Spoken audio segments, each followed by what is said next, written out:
Что такое Diablo The 3? Разберем базовые механики этой игры и тогда получим ответ на поставленный вопрос. Если вкратце, The 3 это современный олдскульный экшен RPG с элементами тактики на основе Diablo Hellfire. В игре присутствует 8 архетипов: Warrior, Mage, Archer, Summoner, Monk, Roach, Savage, Гладиатор. Вдобавок к этому великолепию 38 сабклассов, 150 уровней персонажа, 9 сложностей и раскаленная кочерга в очко игроку. Хотелось бы отметить, что все же, несмотря на то, что да, это очень сложная игра, но мы разрабатываем очень подробное и понятное руководство. Нет нахрен руководство. В игре есть несколько режимов. Самые популярные это Normal и Iron Man. Для совсем пусечек предусмотрен режим Easy, а для отбитых на голову режим Hard. Я же предпочитаю режим Iron Man. Это хардкор, одна жизнь в стиле roguelike игр. Нельзя возвращаться в город, идем только вперед. Билд собираем из говна и палок по дороге. Персонаж быстро прогрессирует, а ран заканчивается смертью. Почему тебе так плохо? Потому что ты в аду, ты мертв. Что, уже заинтересовало? Тогда присаживайся поудобнее. Сейчас будем изучать таблицу классов. Потом покурим таблицу базовых предметов. Больше базовых предметов. Но начнем мы с самых азов третьего Хэлла. Что видит игрок, когда первый раз заходит в Тристрам и смотрит на характеристики своего персонажа? Там будет хрень типа такая, типа математической матрицы. Там будут всякие столбцы, и в каждом хрен пойми что. И вообще без степени в квантовой механике хрен ты там разберешься. Новые игроки настолько будут охреневать. По ощущениям, как раскаленная кочерга в очке. В общем, будем разбирать эту математическую матрицу по полочкам. Начнем с самого важного, а именно DFE. Расшифровывается как Damage from Enemies. Вычитает из наносимого урона монстра текущую цифру. Отрицательное значение хорошо, положительное плохо. В данном случае DFE персонажа равняется -1. Если монстр атакой ближнего боя ударит 10, то DFE предварительно сократит эту цифру до 9. Также DFE снижает урон от стрел, урон от магии и даже снижает пофреймовый урон, но в гораздо меньшей степени. Впрочем, есть ограничение на снижение урона от DFE в 50%. То есть, если монстр своей атакой наносит 20 урона, а у персонажа минус 50 DFE, то на выходе получим 10 урона. Но не стоит об этом переживать. Начиная со второй сложности, упереться в это ограничение практически невозможно. Следом идет рейтинг Melee Damage Resist. Чтобы увидеть реальный процент снижения мили урона от монстра, нужно навести курсор. Дело в том, что на первом уровне данжа сложности хоррор игрок имеет бонус резиста, который при продвижении игрока по этажам и сложностям перерастает в штраф. То же правило работает и на остальные сопротивления. Нижний и верхний предел милиреза определяется классом персонажа. Эту информацию можно увидеть в таблице классов. Этот так называемый кап милиреза можно увеличить при помощи синергии персонажа. Синергия Hardened Steel присутствует почти у всех классов. У гладиаторов ракиец имеется своя уникальная синергия Durable. Еще кап милиреза можно увеличить при помощи трейта Sandman. В общем, какое снижение дэмэджа мы получим по итогу? Сначала из урона монстра вычитается DFE, после срабатывает процентное снижение от сопротивления согласно типу урона. В данном примере из диапазона милиреза заролилась цифра 7,8%. А вот эти пидорасы обладают аурой, понижающей рейтинг милирезиста. На самом деле, DFE и резисты не единственные источники снижения входящего урона. В игре существуют перки и синергии, укрепляющие нашего героя. К примеру, синергия Auxiliary Armor. Правда, она встречается только у двуручей. Перк Emerge Unscathed открывается, если выбрать два трейта вместе. Это Kamikaze плюс Rattlehide. И перк Critical Defense открывается у персонажа, если взять трейд Fix Skin. Также в недавнем апдейте Берсеркер получил уникальную синергию Invincible. Эти способности режут абсолютно любой урон в игре, включая дот урон, но срабатывают они уже после всех остальных вычислений. Забыл отметить, что в игре есть хаос урон, от которого нет сопротивлений. Против хаос дэмэджа как раз таки хорошо защищают представленные деф механики. А еще есть специальная синергия Resist House. Она доступна всем классам в игре. Продолжаем нашу Санта-Барбару с уроном. Для этого нам понадобится попап при наведении курсора на армор. Пока нам из этой невнятной хуйни интересует параметр Stun Threshold. Вспоминаем, что герой получил 8 урона от монстра, и в этот момент ролится цифра из текущего диапазона стан трешхолда. Допустим, заролилась цифра 6. 8 больше чем 6 равно стан. Стан — это когда герой входит в состояние hit recovery, и игрок теряет над ним контроль. Нельзя свапнуть оружие или переодеть предмет, прерывается каст заклинания, прерывается анимация удара, да и вообще любое действие. Вдобавок ко всему ломается шмот, одетый на персонажа. Скорость анимации стана не у всех архетипов одинаковая и отличается по фреймам. Эта информация представлена на экране.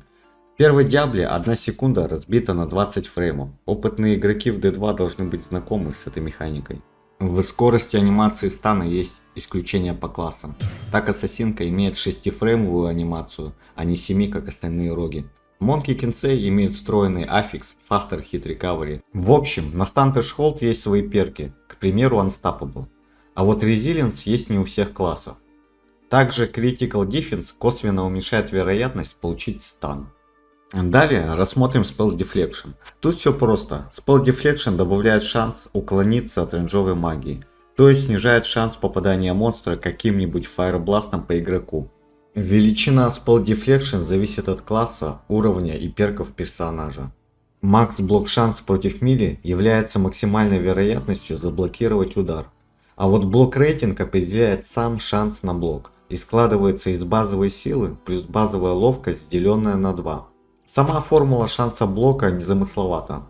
Блок рейтинг минус армор монстра, деленный на 2. А как узнать армор монстра, об этом чуть попозже. Принцип блока стрел такой же, как у мили. Только рейтинг блока состоит из одной базовой ловкости персонажа. И формула блока немного отличается. У гладиатора Мурмила есть бонус к блок рейтингу стрел. Так, теперь о том, как узнать армор монстра во время игры. Для этого необходимо включить опцию в конфиге Show Monster Stun Threshold. Тогда на хп баре супостата появится показатель ST. В общем, нижний и верхний порог ST монстра — это не что иное, как армор монстра, умноженный на 2-умноженный на 6. Ну вы поняли, нижний ST делим на 2, и вот он, армор монстра. Далее этот армор можно подставлять в формулы. Правда, есть один нюанс. Это справедливо для обычных белых монстров.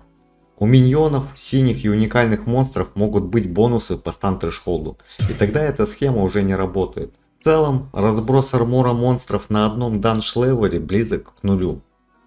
Вот, а сейчас придется немного напрячься. Рассмотрим сам армор и связанную с ним механику автохит-автомисс. Min chance to get hit — это и есть автохит, а max chance to get hit — это автомисс. В общем, автохит 20% означает, что по герою будет проходить в среднем каждый 5-й удар монстра, даже если наш армор класс улетит в космос. А автомисс определяет максимальную вероятность получить по лицу, если у персонажа армор не в капе. В данном случае это вероятность 100%. Все то же самое касается и стрел. Так как работает армор класс? Для этого разберем формулу MVP мили. Данные по монстрам для расчетов можно взять из базы козла. Эта формула взята прямо из кода игры и переведена к упрощенному виду. И в ней есть один нюанс. Если на герое есть предмет с аффиксом армор по демонам, то игрок получает бонус плюс 20 армора против демонов. Приведу в пример готовый расчет на 4-ю сложность. Против нас сражается тварь под названием Horned Death, а у персонажа 320 армора. В этом случае 52% ударов придутся в автохит, 27 ударов будут в диапазоне от автохита до автомисса, и от 21% ударов герой не увернется. Если армор персонажа увеличить до 384, что не очень просто, то картина немного поменяется. Сложно, блядь, нихуя непонятно, блядь, нихуя, что это за хуета, блядь? Не понимаю. Короче, есть универсальный рецепт, чтобы не забивать себе голову лишними формулами. По армор классу стоит запомнить следующее. На первом уровне сложности хоррор персонаж должен иметь на 14 данж левеле 110 армора, если вы собираетесь на дополнительный уровень Flame of Pit. А к концу сложности герою желательно иметь 140 армора. На втором уровне сложности Пургаторий 14 данж левелу стоит иметь 220 армора, а к концу сложности 250. На третьем уровне сложности Doom к 6-му данж левелу иметь 270 армора, а к 14-му 300 армора. А далее набирать этот стат сколько получится. Если вы сумеете осилить первые 3 уровня сложности, то далее вряд ли будете нуждаться в моих подсказках. Прежде чем закрыть тему с армором, расскажу один нюанс про автохит. Штраф. Если герой дерется против 3 монстров и более, штрафа нет. Если против 2, то штраф плюс 12,5% к автохиту в режиме Iron Man и плюс 50% в режиме Normal. Если против одного монстра, то штраф увеличивается до 25% в Iron и плюс 100% на Нормале. Во время сражения с уникальными монстрами штрафа нет. Показатели автохита и автомиса можно уменьшить. К примеру, у воина есть уникальный перк Shield Parry, а у темплара уникальная синергия Dazzling Light. У некоторых классов есть перк Акробатика, который уменьшает и автохит, и автомис одновременно, как и синергия Improve Evasion и Extra Avoidance. Также у некоторых классов существуют перки на автомис. Сейчас вернемся к математической матрице и разберем тухит. Параметр отвечает за рейтинг попадания по монстру. Точной формулы нет, но есть универсальный совет. На сложности хоррор 14 данж левелу стоит собрать 150 accuracy. На сложности пургатории 230 accuracy, а на сложности Doom 300 accuracy. Для попадания заклинаниями есть отдельный параметр spell accuracy. Диксовым архетипам, таким как роги, монки и арчерки, закапить точность проще, чем остальным. Гладиаторам чуть посложнее, а вот на варах и савагерах придется постараться. Ну что, теперь элементальные резисты. Как я и говорил, в окне отображается рейтинг резиста. Чтобы узнать процент, необходимо навести курсор. Максимальный кап элементальных резистов для всех классов составляет 85%. И у персонажей отсутствует резист к хаус дэмэджу. На увеличение капа существуют треты и синергии. К примеру, синергия Impedance есть у всех и увеличивает кап на 5%. А у палача вдобавок есть Elemental Barrier.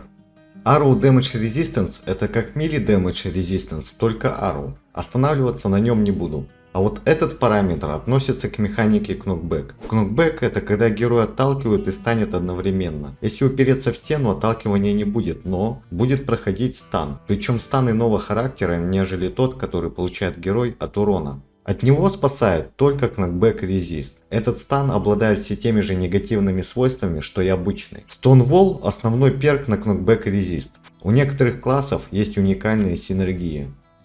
Еще в игре есть механика Charge, вот от нее уже ничего не спасает. И наконец добрались мы до атрибутов героя. Атрибуты нужны не только чтобы носить шлем. Атрибуты делятся на 2 типа, базовые они же белые и текущие они же синие.